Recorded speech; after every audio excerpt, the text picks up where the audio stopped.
It's the Gear Tester here, and in this video I'm going to be building my version of the Ultimate Apocalypse Ruger 1022. Many years ago, I had the opportunity of purchasing my first firearm, and I chose to buy a standard Ruger 1022. And in this video, I'm going to be adding premium products to a stock Ruger 1022 in hopes of making my version of the Ultimate 1022 the rifle that I wish had been available for me to purchase many years ago. I've got this little 1022 here to build into my Ultimate Apocalypse 1022 rifle. This is a youth gun. It comes with a shortened stock, and it comes with a 16-inch barrel. And the one thing I wish that Ruger was doing was releasing a 16-inch fixed barrel that had iron sights on it, and the barrel was threaded. Currently they release threaded barrels or barrels in this configuration, but not with the iron sights and threading on the fixed barrels. If you get a 1022 takedown, you can get the threaded barrel. So that would allow me to put a can on this rifle. But other than that, I'm going to build this rifle out the way I would want my Ultimate 1022 Apocalypse rifle. This is the Magpul X22 Hunter stock. And I like this stock because it has an adjustable length of pull. I already have a youth stock on that, but I'm short and stout, and I like a 12.5-inch length of pull on my rifles. So that stock allows me to get that. I like this grip. I just think it's really excellent. But most importantly, this allows me to put a light easily onto the stock of this gun because I want a light source on this Ultimate Apocalypse 1022. The crowning jewel of this build is going to be the XS Sights lever rail ghost ring sight for the Ruger 1022. And once it's installed on this gun, it's going to look similar to this. This is my Marlin 336, and it has their lever rail, XS Sights lever rail on it. So it's going to have a very similar rail like this on my 1022, except it's going to be a little bit shorter. And then it's going to have a rear peep that sticks up above the rail and a white centered front sight, which is easy to see and very quick to acquire when you're shooting under stress. If I were to attach the rail on this 1022 that it comes with, it would preclude the sights here. I don't know if I can really show you this easily, but once you mount this, and these fiber optic sights are a little bit lower than the standard flip-up sight here in the rear of the 1022 that normally is right about there. This is even lower than those, but in either case, once you install this, it precludes you using or being able to even see your iron sights. And although I'll be putting an optic on this gun, I want to be able to see my sights with an optic rail on the gun. I don't want to have to, it's not going to work for me. I want to be able to have iron sights and have the ability to pop whatever optic I want on and off and still access the iron sights when the optic is removed. Here are all the little components, and I'm going to need the components to install on the 1022, as well as the blue Loctite and the little Allen key that I'm going to need to install all these components. And I'll show you how to do that here in just a second. Here is the rear sight and front sight that I'm going to need to put onto this. So I've got the rear peep right there, and I've got the front sight with that nice white stripe that's so easy to find and lined up when you've got this peep.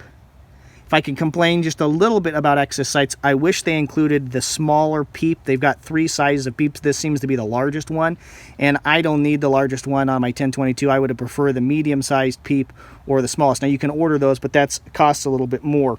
So I wish that they either included it, I wish that they included the medium or small ring with this setup. So the first thing I'm going to do here is I'm going to degrease all these components. Going to use some white gas to do that.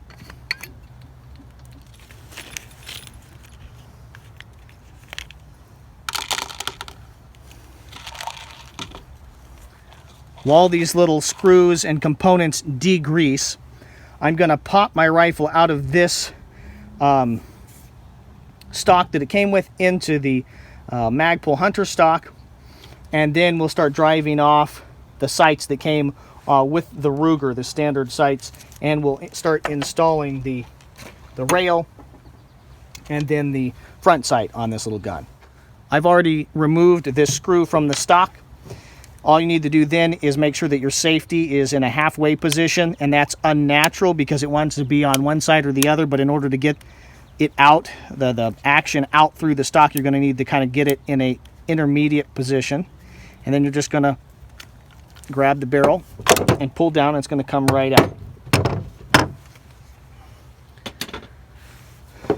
Now we're just going to pop it in, making sure again that that safety is in an intermediate position. And now all we have to do is tighten up this one screw.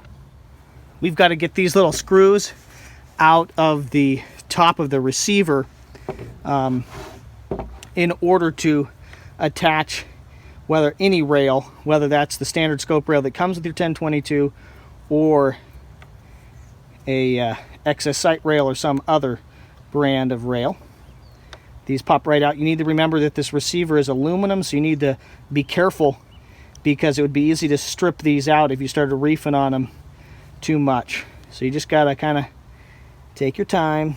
I now need to remove my rear sight in order to install this little rail in its place. There's a little set screw here that you're going to need to loosen up, or that loosening up will make it a lot easier to drive this off. So I'm going to do that now and just make sure that it's fully loosened. And then we're going to see if I can just pop it off here. Yeah, it looks like that's not going to be a problem.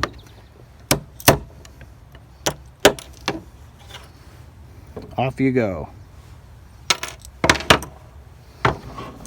And while we're doing that, let's make sure to get the front sight off as well.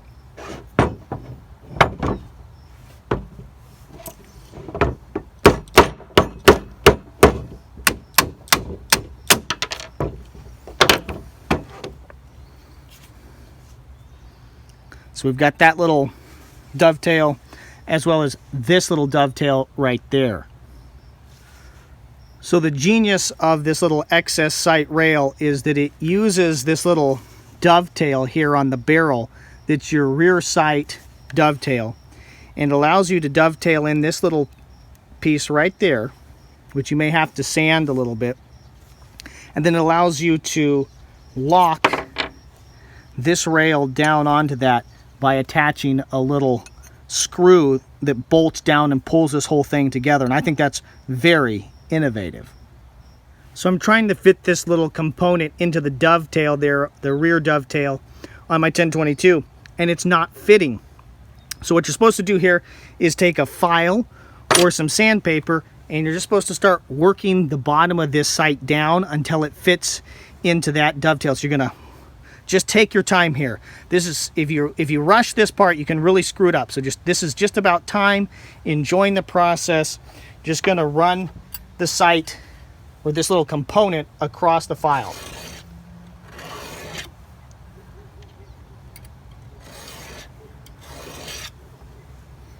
You can see it's starting to wear down that component there, and we're just gonna check it again for fit. This does not have to fit tightly in this groove because it just needs to slide in. Oh, there we go. It's getting there.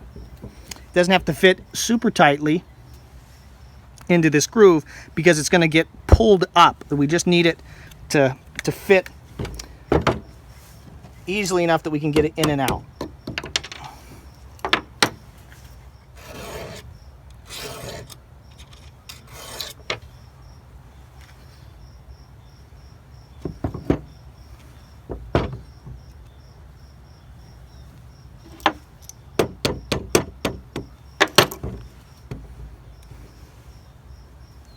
It's as simple as that. I'm now going to fit this rail and install the screws. I've taken them out of the solution where I was degreasing them.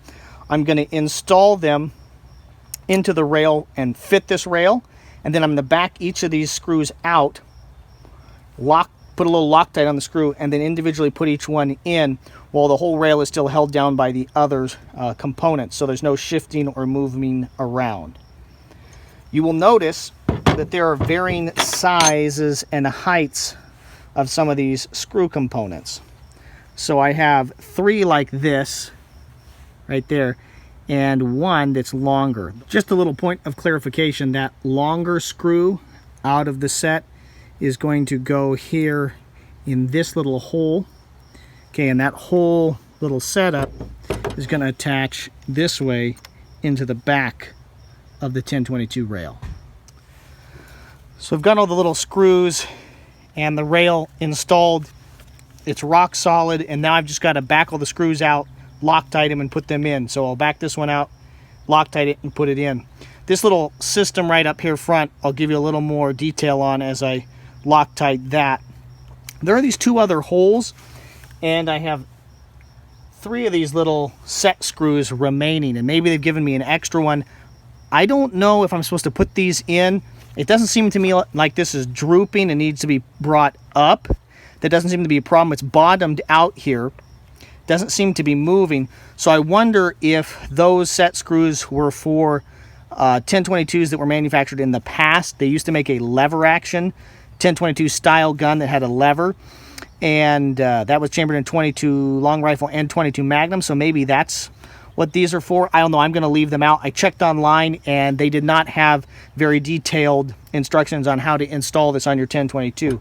So that's strange, because all the other products that I've installed on my guns from Excess Sight have had a very detailed and clear instructions, and the paper instructions were not clear on what to do, and the online instructions were not either. It's now time to start applying some Loctite to the components of this rail. But before I do that, I want to talk about this little system here, or the way they connect into that dovetail, because it's a multi-part little system that I want you to understand. So you've got what I'm going to call this little barrel or tumbler there that's threaded. And then you've got, in essence, a little set screw. I don't know if you can see that there. And this is the longer of the 4 that came in the kit. So what happens is that little dovetail component, or that little component that we slipped into the dovetail, has threads in it. So you thread this down part way, and I'm going to Loctite it here, and then you tighten this barrel down, and it pulls the components all together. So it's kind of a 3-tiered system, or 3 primary components. You need to know how those fit together, or else you could be pretty confused. So we'll get that pillar there. So as I install this, I'm going to install it down 3 or 4 turns here, but not all the way down, because I don't need it all the way down. And I want enough of it sticking up to be able to fully thread onto this component.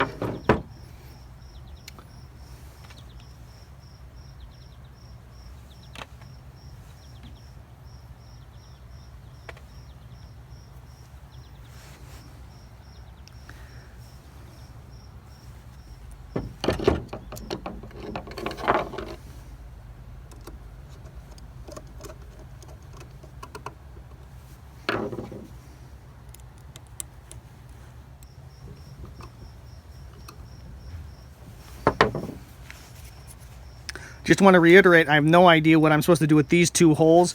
Again, it doesn't seem as though I'm sagging or having any kind of a problem. They were bottomed out, and this is very tight. So I don't know, maybe I'm just simply not understanding something.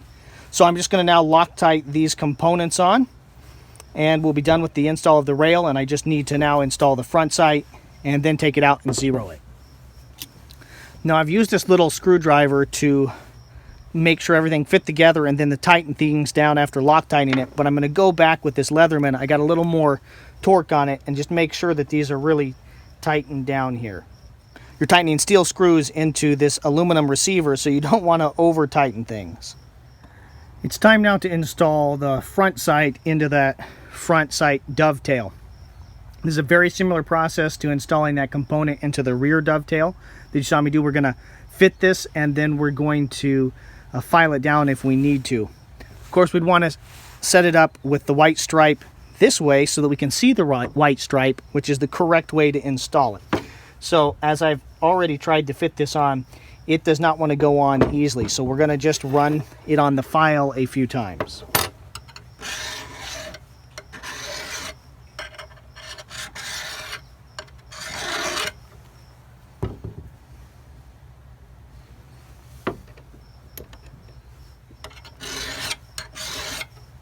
Now this is a situation where, because there's no other way to tighten this on, I don't want to remove too much material lest this slide through easily. So I'm going to force this on a little bit harder. On their website, it seems that you're supposed to have some red Loctite. I didn't get red Loctite with this set. I do have red Loctite, and I will make sure to apply some to it here. But right now I'm just fitting this.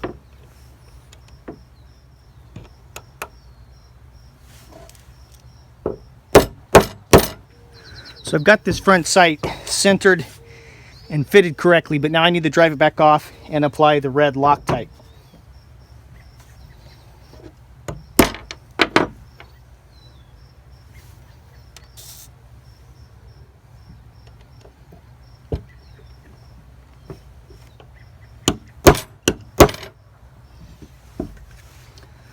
So there is the excess sight lever rail for the Ruger 1022 installed and ready to rock and roll. So now all I need to do in order to have my perfect Apocalypse 1022 is to install a light as well as some kind of optic. In the comments down below, let me know which kind of optic. Should I put a magnified optic on this, or should I put a red dot on it? I'm interested what you guys think. You can even leave comments in this video where you can describe all the things I did wrong in my awful barbaric backyard gunsmithing. If you like this video, I would encourage you to subscribe to my channel. This is going to be a multi-part series. I just had too much to cover in this video. If you like this video, I would also encourage you to buy products from our sponsors, our affiliates, and our friends. Companies like Occam Defense Solutions, Valley Food Storage, Excess Sights, Tops Knives, and Firebox Stoves.